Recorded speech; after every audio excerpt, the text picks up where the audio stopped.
নিশ্চয়ই আমি আমি আমি যদি ফর্মালি কিছু করি আমি নিশ্চয়ই আলাপ করব ক্রিকেটারদের সাথে বলি বা যারা বিদগ্ধজন আছেন তাদের সাথে আমি আলাপ করব। অবশ্যই ওখানে যদি ইনপুট দেওয়ার সুযোগ থাকে অবশ্যই সেখানে অংশগ্রহণ করব। আম, আম, আমার মনে হয় যে শুধু আমার কথা বললেই হবে না, যারা যারা যারা যারা যারা এইসব বিষয়ে অবগত আছেন, যাদের যাদের ধারণা আছে তাদের কাছ থেকে বোধহয় আইডিয়া নেওয়া দরকার যে কারেন্ট অবস্থানটা কি বা কি হতে পারে। এই আইডিয়া নিলে তাদের পক্ষে ডিসিশন নেওয়াটা খুব সহজ হয়। স্যার, আপনি যে রূপরেখার কথা বলছেন, এখানে কি ক্রিকেটাররা থাকবে কিনা, বর্তমান সাবেক ক্রিকেটাররা সবার কনসার্ন নিয়ে সেই রূপরেখাটা দিতে চান না, বিসিবিতে কি পরিবর্তন হবে? নিশ্চয়ই আমি আমি আমি যদি ফর্মালি কিছু করি আমি নিশ্চয়ই আলাপ করব ক্রিকেটারদের সাথে বলি বা যারা বিদগ্ধজন আছেন তাদের সাথে আমি আলাপ করব এবং তাদেরও আইডিয়া নেওয়ার চেষ্টা করব। কারণ আমি চাইবো একটা একটা কম্প্রিহেন্সিভ একটা রূপরেখা নিয়ে আসতে, যেটা দিয়ে আমরা আমরা হয়তো সাহায্য করতে পারবো। এখন যারা যারা দায়িত্বে আছে তাদেরকে সাহায্য করতে পারবো। আমি আবারও বলি, it's not about me or যাদের কথা আমি মাথায় আছে যারা যোগ্য তা না, কিন্তু যেটা যেটা উপদেষ্টা কিন্তু বলেছেন যে তারা তারা চায় সিস্টেমটাকে ঠিক করতে। সিস্টেম যেই ভালোভাবে চালাতে পারবে সেই যোগ্যতা রাখে ক্রিকেট বোর্ডে আসা। আপনি সেই উপদেষ্টা বা সরকারকে আহ্বান জানাবে কিনা বসার জন্য একটা এই রূপরেখা নিয়ে? আম, আহ, আমার মনে হয় যদি সরকার যদি চায় সেখানে আমার অংশগ্রহণ করাটাই বোধহয় বেটার হবে, instead of me asking them to come to me. So তারা যদি চান আমি নিশ্চয়ই এগিয়ে যাব আমার দিক থেকে কিছু বলাতে হবে। কবে নাগাদ দিবেন রূপরেখাটা? আমি আমি দেখি আমি আমি আমি অ্যাজ সুন অ্যাজ পসিবল আমি জানাবো।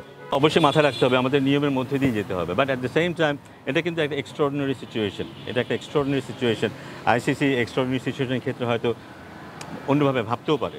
সেটা নিশ্চয়ই আমাদের ক্রীড়া মন্ত্রণালয় আছে, ক্রিকেট বোর্ড আছে, উপদেষ্টারা আছে, তারা তারা নিশ্চয়ই এটা নিয়ে চিন্তা ভাবনা করবেন। আমরা নতুন একজন উপদেষ্টা পেয়েছি মাত্র 25-26 বছর পরে, কিন্তু আমরা প্রবীণদের নতুন একটা সিস্টেম কি আসতে পারে কিনা, প্রবীণদের সাথে তরুণদের একটা মিশেল? না, অবশ্যই অবশ্যই ক্রিকেটকে নিয়ে আমরা খুব বেশি আলোচনা করি দেখি, ক্রিকেট সম্পর্কে আমরা জানি, কিন্তু অনেক ফেডারেশন আছে যেখানে যুগ যুগ ধরে একই মানুষ বা একই গোষ্ঠী কিন্তু চালিয়ে যাচ্ছে এবং সেখানে কোনো উন্নতি নেই, কিছু নেই।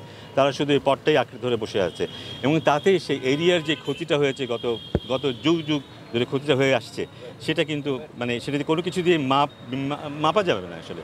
সো আমার মনে হয় যে সব দিকেই তাকানোর প্রয়োজন আছে এবং বাংলাদেশে খেলাধুলাটাকে একটা জায়গায় নিয়ে যেতে গেলে কিন্তু এই ধরনের পরিবর্তনগুলি দরকার। সেই ধরনের মানুষদের দরকার যারা একটা যাদের মধ্যে সেন্স অফ রেসপন্সিবিলিটি আছে, যারা চাইবে হ্যাঁ ক্রীড়া ক্ষেত্রে আমরা কিছুটা অবদান রাখি, ছেলে মেয়েদেরকে মাঠে নিয়ে আসি, তাদের জন্য ভালো প্রতিযোগিতা আয়োজন করি, সে জায়গায় তারা যেন তাদেরকে এক্সপ্রেস করতে পারে সেই সুযোগগুলি তৈরি করে দিই। এই ধরনের মানুষ খুব প্রয়োজন।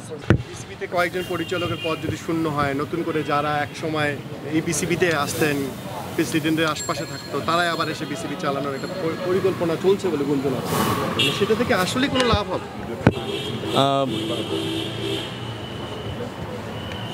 I am not to decide যে আসলে কি আসলে লাভ হয় লাভ হবে না, কারণ যারা যারা যারা দায়িত্বে আছেন এখন আমার মনে হয় না তাদেরকে আমি একটাও ভুল করতে দেখেছি কোনো জায়গায়।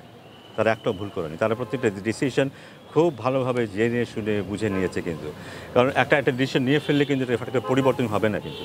সো তারাও জানে যে এখানে কাকে নিয়ে আসা দরকার, কাকে আনলে ঠিক হবে না, বেস্ট অপরচুনিটি কোথায় আছে, বেস্ট রিসোর্স আমাদের কী আছে, সেটা সদ্ব্যবহার করাটা খুব জরুরি হবে।